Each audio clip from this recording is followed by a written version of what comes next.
자, 말씀 제목 우리 함께 읽어보겠습니다. 오직 나만 알아요. 말씀 보도록 하겠습니다. 마가복음 12장 37절 예수님께서 가르치시면서 말씀하셨습니다. 율법학자들을 주의하여라. 이들은 긴 옷을 입고 걸어다니기를 좋아하고 장터에서 인사받기를 좋아한다.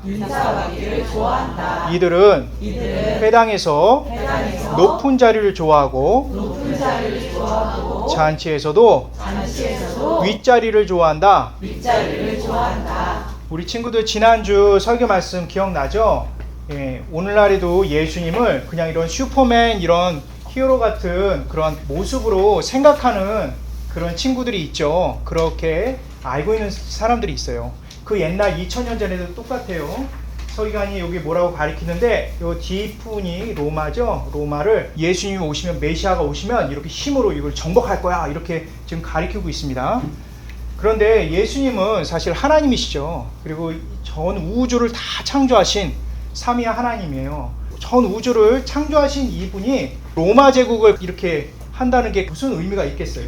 그런데도 이 사람들은 열심히 이걸 가리키고 있고요. 더군다나 이 사람들은 예수님이 마치 다윗이랑 똑같다고 이렇게 얘기를 합니다.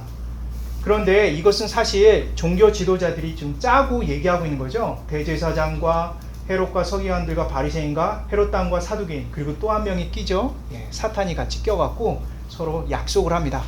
자, 우리가 앞으로 로마 제국이랑 사이좋게 지내갖고 여기 있는 이스라엘 백성들을 마음대로 농락하자, 마음대로 갖고 놀자, 이렇게 서로 약속을 하는 거예요. 그 약속을 하는데 가운데 사탄이 이렇게 딱 째려오고 있죠. 그래, 우리 같이 이렇게 합시다, 이렇게 하고. 그래서 백성들이 있는 앞에서는 여기 있는 서기관들과 여기 있는 사두개인들과 바리새인들이, 야, 저기 이 나쁜 헤롯과 헤롯 당원들 다 없애야 돼, 이렇게 얘기하지만 사실은 이 사람들은 이미 헤롯과 헤롯 당원들과 여기 있는 로마 제국과 약속을 이미 한 거예요. 그렇지만 이렇게 쇼를 하고 있는 거죠. 그런데 이거는 마치 이런 거는 똑같은 거죠. 한 아이가, 이게 A라는 아이예요. 이게 C라는 아이라고 생각하면 돼요. C. 이 A라는 아이한테, 야, 쟤 B라는 아이가 되게 못됐어, 너한테 뭐 이상한 얘기 하더라, 이렇게 얘기를 하니까 얘가 그런 애가 아닌 줄 알았는데 이렇게 나한테 그렇게 배신을 해? 그러면서 화를 내고 있죠. 그리고 여기 있는 C라는 아이가 또다시 B라는 아이한테, 야, 제가 너한테 안 좋은 얘기 했어, 이렇게 하면서 서로 막 이렇게 왔다 갔다 해놓고서 둘이 싸우게 만드는 거랑 똑같아요. 이렇게 사람들을 갖고 노는 거죠. 그래서 당시 서기관들이 예수님 오시면 이스라엘도 제국처럼 될 수 있어, 이렇게 얘기하고, 또 예수님 마치 로마의 황제의 머리를 딱 받는 것처럼 얘기하지만 사실은 이건 아니죠. 이거는 모두 다 거짓이죠. 예수님께서는 사실 이 땅에 오신 것은 바로 죄 때문에 오신 것이죠. 우리의 죄 때문에. 그래서 오셨는데 사람들은 그것을 그렇게 잘 알지 못하는 상황에 있었죠. 그리고 이번 주의 말씀이에요. 되게 중요한 말씀인데요.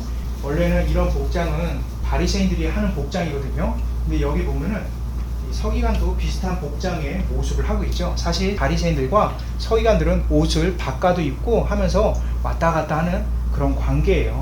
그리고 원래는 서기관이 하는 일이 뭐냐면은 이렇게 하나님의 말씀을 잘 해석해서 이렇게 설명해주는 그런 역할을 해요. 익스플레인 하는 역할을 하고, 또 여기는 이 많은 성경을 이렇게 직접 글로 옮겨 적는 일을 하죠. 그런데 이 사람들은 다 이렇게 논쟁을 하면서 하나님의 말씀에 옳은 것이 무엇인가를 이렇게 추구하면서 사는 사람들이에요. 하지만 이 사람들이 정말 점점 안 좋게 되면서 어떻게 변해가는지 보세요. 원래는 이렇게 대제사장이 입고 있는 이 옷은 아무 데서나 돌아다니면서 입을 수 있는 옷이 아니에요. 그리고 더군다나 대제사장만 입는 옷인데, 여기 보니까 약간 옷이 좀 이상하죠. 이거는 바리새인과 서기관인데, 서기관들이 대제사장 옷 겉에다가 다른 색깔의 옷을 이렇게 더 씌워갖고 이렇게 길게 늘어뜨리고 다니는 거예요.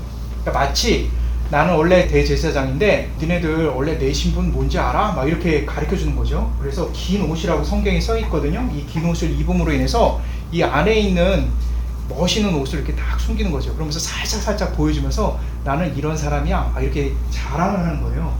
근데 이 옷을 원래는 대제사장만 입게 되어 있는데, 그 당시 대제사장이 이 서기관들이 이걸 입는 것을 허락을 해줬어요.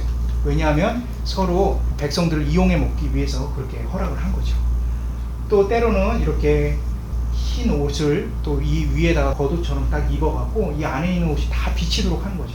야, 당신 정말 멋있어요. 원래 대제사장이었나 봐요. 막 이렇게 얘기하니까 아닌데요. 막 하면서 이렇게 자랑을 하면서 다니는 거예요. 그리고 이런 사람들은 또 이렇게 두리번 거리면서 사람들이 많은 곳을 찾아다녔어요.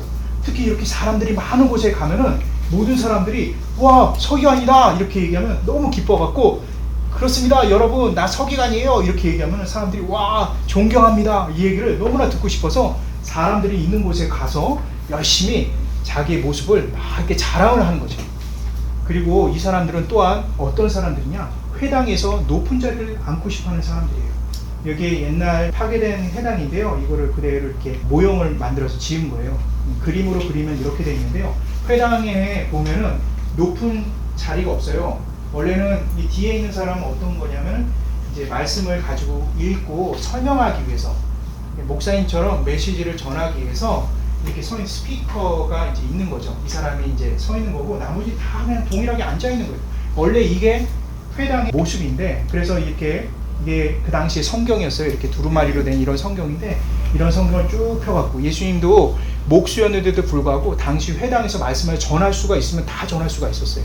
그래서 예수님이 그 당시에 존경받는 말씀을 전하는 분이다 해서 목수지만 회당에서 이렇게 세워서 말씀을 전하게 한 거죠. 그런데 언제부턴가 이 회당에 이 돌로 만든 이 석상이 들어서기 시작했어요.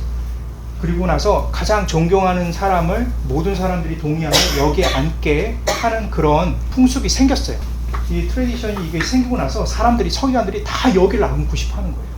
그리고 이 높은 곳에서 앉아서 사람들이 오늘은 말씀을 잘 전하나 안 전하나 한번 봅시다 이렇게 하는 그런 자석인 거죠. 여기 이렇게 석상을 만들게 된 이 이유가 바로 어디에 있느냐면은, 이거는 이스라엘에서부터 나온 게 아니에요. 이게 당시 로마 제국에서 나온 거예요. 로마 제국에 보면은 여러 경기장에서, 특별히 여기 포디움이라고 써 있는 여기는 5자리밖에 나오질 않아요. 딱 5자리만 앉을 수 있는데, 여기는 모든 사람들 중에 최고의 귀족, 그리고 이 경기를 연 사람, 그리고 나머지 3사람은 거기에서 치열하게 경쟁해서 가장 높은 사람이 앉을 수 있는 곳이에요. 이게 이스라엘 백성들에게 흘러가서 이렇게 회당에 그러한 석상을 만들어서 사람들이 앉아서 그렇게 하는 풍습으로 바뀌게 된 거예요. 그러니까 처음부터 로마 제국은 이러한 석상을 원래부터 갖고 있었는데 이스라엘 사람들이 그걸 보고 배운 거죠. 이게 실제로 로마에 있는 콜로세움인데요. 이 콜로세움의 안에는 이렇게 좌석이 있어요. 많은 사람들이 이렇게 앉게끔 되어 있는데, 여기에 그냥 일반 사람들은 다 여기 앉을 수밖에 없는데, 오늘날로 따지면 이런 데죠. 그런데 그 당시에는 이렇게 특별한 곳이 있어요. 특별한 곳이 있는데, 이 특별한, 아까 전에 보여드렸던 거기만 앉을 수가 있는 거죠. 여기에서 예수님을 믿는 사람들이 많이 죽었어요. 여기에서 여기 있는 사자 보이죠? 예수님 믿는 사람들이 여기 이렇게 있으면 사자가 해서 예수님 믿을 거야 안 믿을 거야 이렇게 얘기하면 모두 예수님 믿습니다 이렇게 얘기해서 다 이렇게 사자에 찢겨 죽기도 하고, 이렇게 로마의 이런 커다란 이 콜로세움에 아주 높은 곳에 그 돌로 되어 있는 의자, 그게 하나의 풍습이 돼서 회당에도 그러한 의자가 생긴 거예요. 그것뿐만 아니에요. 음식 문화도 똑같아요. 이 로마 헬라에서 쓰는 음식이 어떻게 음식을 넣었느냐면은, 이렇게 디귿자형으로 이렇게 되어 있는데 이렇게 옆에 사람이 이렇게 누워 있어요. 그리고 이 가운데 사실은 음식이 들어가죠. 좀 간단하게 한번 그려봤어요. 여기에 상석이라고 가장 높은 하이 클래스만 이제 할 수 있는 그런 곳이 있어요. 여기는 이렇게 누워갖고 이렇게 먹을 수가 있는 거예요. 그러면 음식 종류가 더 많을까요, 적을까요?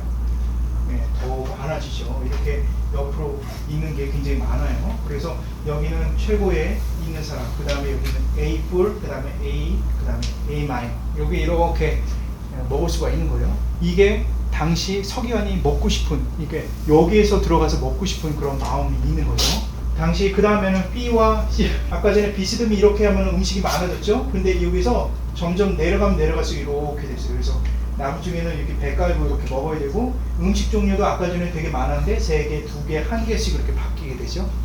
그리고 이게 D고 이게 D 마이너예요. D 마이너는 더 촘촘하죠. 이렇게 당시에는 최고 높은 사람들은 아주 여유롭게 음식도 막 여러 종류가 이렇게 있고, 설교하는 이런 곳에 있고 싶지 않고 나는 여기에 있고 싶어 이렇게 늘 얘기하는 거죠. 그런데 사실 이거는 아까 전에도 얘기했지만 그리스 로마 문화에서만 있는 음식 문화이고 당시에 이스라엘 사람들은 그런 문화가 아니었어요. 이스라엘 사람들은 처음부터 옆으로 이렇게 하는 게 아니라 다 이렇게 배를 깔고 먹을 수 있게 이렇게 되어 있어요. 그래서 이전에도 아마 목사님이 설교를 한 적이 있었는데요. 옛날에 여기 있는 사람들이 여기 다 이렇게 배를 깔고 이렇게 있으면요, 발은 밖으로 나오게 되죠. 나오면 발이 더럽죠. 그러면은 하인들이 와서 발을 이렇게 닦아줬단 말이죠. 이런 좌석에 있는 곳은 모두 다 동일한 그러한 넓이의 좌석이고 음식도 다 동일하게 다 같이 먹는 음식이고 하인도 따로 있지 않아요. 당시에 그리스 로마 문화를 베껴서 그 안에서 먹고자 했던 그런 사람들이 있죠. 이러한 모든 것은 우리가 태어날 때부터 이 죄 가운데 태어났기 때문에 그래요. 서기관들이 이러한 죄악들이 가득한 그러한 이유들도 그들이 그 죄로 인해서 너무나 더럽혀지고 자기만 알게 되는 그런 모습이죠. 이러한 모습은 다 하나님을 믿지 않는 모습이고 결국 하나님을 믿지 않는 모습은 다 어떻게 되죠? 둘째 사망. 그래서 지옥에 떨어지는 거예요. 한 번 죽는 것은 사람에게 정하신 것이요 그 후에는 심판이다. 그런데 이렇게 되는 상황까지 돌아가는 동안 사탄이 얼마나 우리를 역사하는지 몰라요. 지난번에 봤던 그림 그대로예요. 결국 사탄이 와서 계속 죄짓게 하죠. 등허리 잡고 올라타서 결국 우리를 갖고 놀고. 그렇지만 그 사탄은 실제 모습은 사탄이라기보다 우리 안에서 계속적으로 우리가 스스로가 죄를 짓고 있는 그 죄로 인해서 우리 스스로가 자유함이 없는 거죠. 예수님께서 이것을 너무나 슬퍼하셔서 우리를 위해서 십자가에 달려 죽으시고 사망에서 부활하심으로 인해서 죄와 사망을 이기신 거죠. 그래서 더 이상 죄가 우리로 하여금 억압하지 않고 우리는 참 자유를 얻은 거죠. 그래서 우리는 이러한 죄, 이러한 저주로부터 예수님께서 모두 짊어지셨기 때문에 우리는 주님을 믿으면 살 수가 있는 거예요. 이러한 죄악들을 당시 종교 지도자들이 갖고 있던 죄악이기 때문에 주께서 딱 지적을 한 거죠. 너희들은 죄가 그 안에 너희가 가득하다 이렇게 얘기하셨는데 사실은 이러한 지적은 바로 우리 어린 친구들에게도 하는 얘기예요. 나만 편하고 나만 최고면 된다라는 그런 생각들이 우리 친구들을 이렇게 감싸고 있죠. 그러므로 인해서 우리 친구들이 이렇게 게임이나 아니면 스마트폰을 가지고 하는 그런 모든 것들도 사실은 바로 우리 친구들 뒤에서 역사하는 이런 사탄이 계속적으로 얘기를 하는 거죠. 얘야, 너는 편하면 돼. 너는 계속 이거 해라. 이렇게 얘기하면서 우리 친구들의 머리를 딱 멈추게 하는 거죠. 하나님 기뻐하시는 모습이 아니죠. 그리고 이렇게 열심히 공부하지만 결국 부모님이 볼 때만 이렇게 하는 거지만 결국은 이제 안 볼 때는 다른 거 하는 그런 모습이죠. 그리고 우리 친구들이 좋아하는 게 뭐예요? 우리 친구들이 좋아하는 게 이게 우리가 예수님을 더 좋아해야 되는데 이렇게 꿈으로 이분을 너무 좋아하고 하는 그런 모습들. 그리고 사람들이 둘러싸여서 나는 아무것도 안 돼. 나는 벌레야. 막 이렇게 생각하는 이런 것들도 사실 하나님께서 보시기엔 정말 끔찍한 죄악들인 거죠. 이러한 것들을 엄마한테 혼나서까지도 계속적으로 PC 안에서 그렇게 꿈틀거리는 그런 모습들, 이러한 것들도 다 이러한 사탄과 죄로 인해서 우리가 계속 유혹당하는 거죠. 결국 우리 친구들이 이러한 부분을 온전히 회개하고 주님 앞에 돌아설 때 주께서는 또 받아주시고 우리의 진정한 친구가 되십니다. 자, 기억하기 한번 볼게요. 기억하기 1번. 모든 사람들은 자기만 안다. 그런 죄는 큰 죄다. 정말 자기만 아는 죄는 사탄이 가장 좋아하는 죄죠. 그러니까 하나님도 필요 없고 주변에 있는 사람도 필요 없어요. 내가 최고인 거예요. 내가 하는 것이 다 옳은 거예요. 이러한 마음들이 사탄이 우리에게 주는 마음이죠. 2번. 이러한 죄는 결국 예수님을 믿지 않기 때문에 생기는 것이다. 우리 친구들이 이러한 죄들이 딱 올 때 내가 지금 예수님을 믿는 마음이 좀 떨어졌구나 이렇게 생각을 하고 예수님께 딱 기도하고 사탄아 물러가라 이렇게 얘기를 하면 돼요. 사실 예수님의 이름과 예수님의 피가 굉장히 힘이 있거든요. 우리 친구들이 항상 기억했으면 좋겠어요. 3번 예수님을 믿고 회개할 때 예수님께서 친구가 되어주신다. 우리 친구들의 영원한 친구인데 우리 친구들이 그러한 죄를 지을 때마다 믿음으로 회개를 할 때 예수님께서 진짜 친구라는 사실을 더 깊이 있게 깨닫게 되는 겁니다. 자, 우리 함께 기도하도록 할게요. 따라 기도할게요. 하나님, 감사합니다. 나만 아는 죄로부터 떠나게 해주세요. 예수님 믿고 더욱 예수님의 귀한 친구가 되게 허락해 주세요. 예수님의 이름으로 기도드렸습니다. 아멘.